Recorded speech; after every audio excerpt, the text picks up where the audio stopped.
The Garden of Eden. In the east, in Eden, God made a garden in which grew every tree and plant, and at the very center stood the tree of life and the tree of knowledge.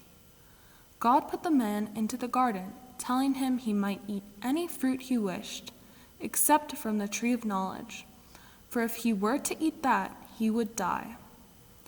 God brought to the man, Adam, all the animals, so that he might name them.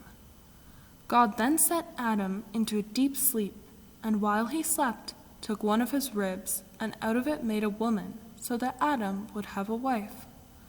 Both Adam and Eve, his wife, walked naked and happy in the garden, and had no need of clothes.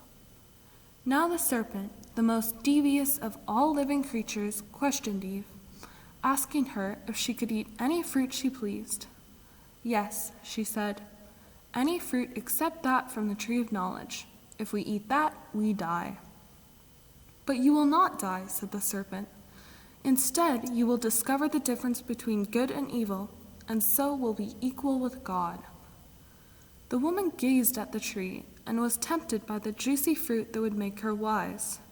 She picked one and ate it, gave one to her husband, and he ate it. As they looked at each other, they became aware of their nakedness. They quickly gathered some fig leaves, which they sewed together to cover themselves. In the cool of the evening, they heard the voice of the Lord as God walked in the garden, and they hid so that God would not see them. God called to Adam, "Adam, where are you?" Adam said, "I heard your voice, and I was afraid, so I hid." "If you are afraid, then I know you must have eaten from the tree whose fruit I told you not to eat." "It was the woman who gave me the fruit." And Eve said, "It was the serpent who tempted and deceived me."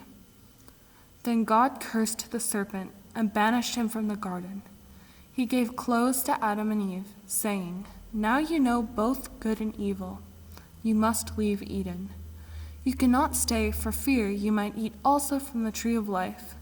And if you did that, you would live forever." And God drove them out of the garden and into the world.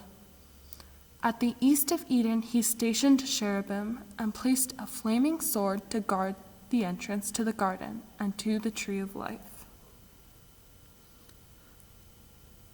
Remember to scroll down for questions about the Bible story.